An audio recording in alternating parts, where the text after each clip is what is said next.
In this section, we're going to be forecasting compensation.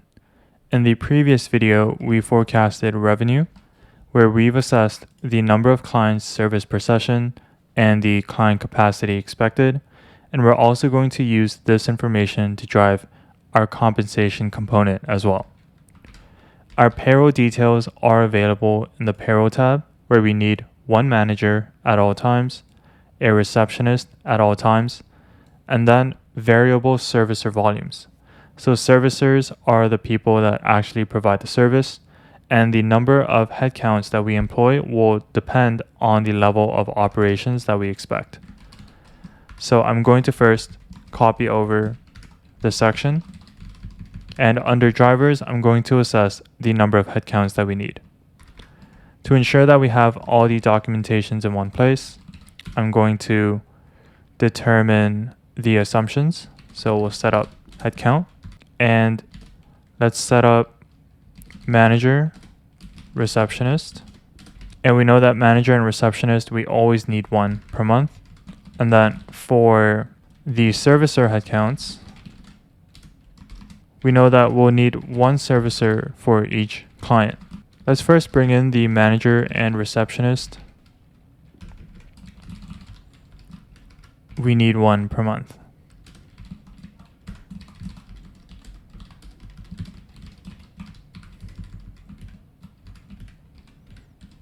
So we have one manager and one receptionist per month. And here we now have to determine the servicer headcount. Now for the servicer headcounts, it's a bit tricky because although we're operating at a 60% capacity, there may be times where all 6 clients might be present at the same time. In that case, we would have to employ all 6 headcounts of servicers. However, with proper planning, we can flexibly employ people. So on average, we can use the client capacity to determine how many headcounts we roughly need per month. So let's make this simple and first bring in average client per session, index the number of clients serviced per session, 0 rows, match. For the period, we will bring in the year.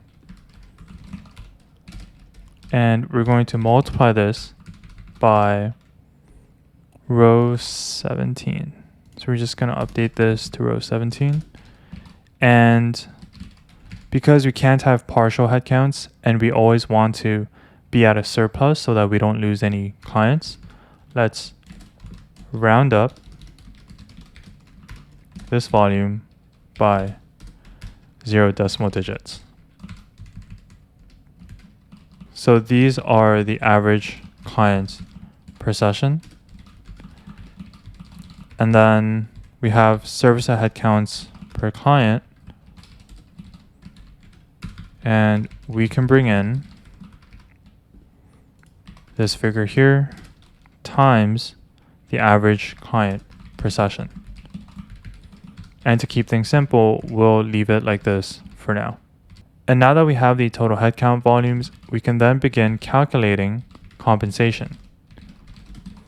Now, before we actually begin calculating compensation, there are 2 different ways to tackle this. One is a very high level. For example, if you have historical compensation expense and you expect headcount to grow by 10%, you can just get historical data and then grow it by 10%. Another way is to forecast out at each individual headcount. And this is much more detailed and much more difficult, but it gets you more accurate results. So when you analyze why your compensation is not hitting target and etc., you're able to get insight towards actual headcounts. So I'm actually going to go within each headcount level. So under the drivers, I'm going to determine the servicer 1, servicer 2, servicer 3, servicer 4, 5, and up to 6 because we only need to hire 6 at the most busiest period. So what I'm going to do is if is greater than 0, 1, otherwise 0. And from here, what I'm going to do is if the sum of the headcounts assessed is less than the headcounts needed, then I'm going to return 1, otherwise 0. And we can just drag this along. And you'll notice that once we begin needing 5 headcounts, it will then factor in the 5th servicer that we need. And we're going to forecast out all the compensation and the benefits on a per headcount basis. We have to create some assumptions for compensation components as well. So we have compensation assumptions. Let's actually update this to assumptions. So under compensation assumptions, we'll first have salary, where manager, receptionist, and servicer are going to be, let's copy the salaries from here. And we know that these salaries will also most likely increase per year based on the inflation rate of 3%. So let's set up year 1, year 2, year 3. And just times this by 1 plus 3%. And then we also need to factor in other components of compensation, which are primarily tax benefits of EI, CPP, and employee health tax.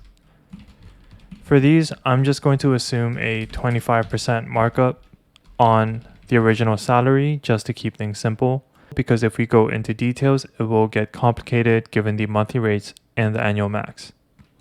So for compensation, let's first set up salary. And I'm just going to copy all of these below here. And what I'm going to do is sum ifs. We actually need to fully lock this.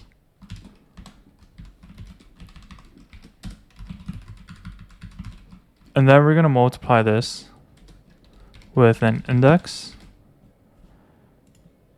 of this section over here.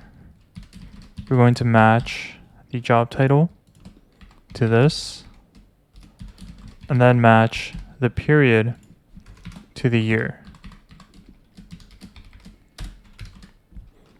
So the job title is over here, and the period is over here. And then when we drag this across, we now have all our salaries.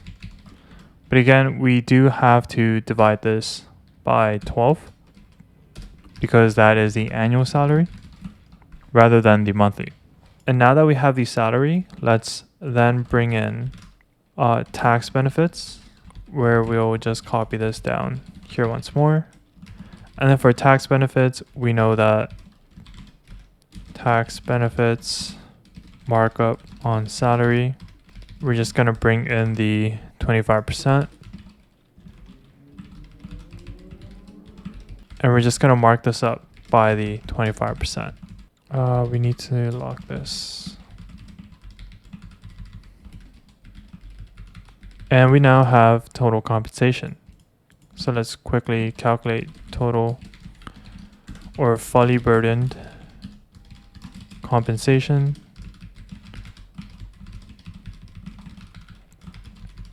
We're going to sum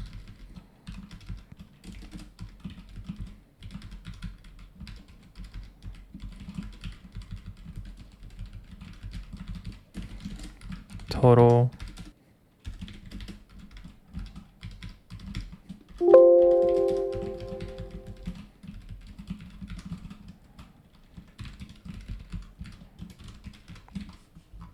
and we now have total compensation expected per month.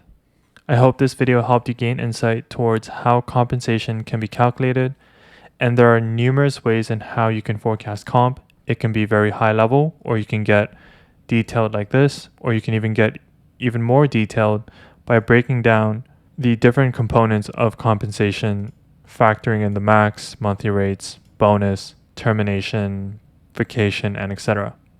In the next video, I'm going to be covering operational expenses, and if you have any questions, feel free to reach out. I'm going to be uploading more educational content going forward, so follow for more.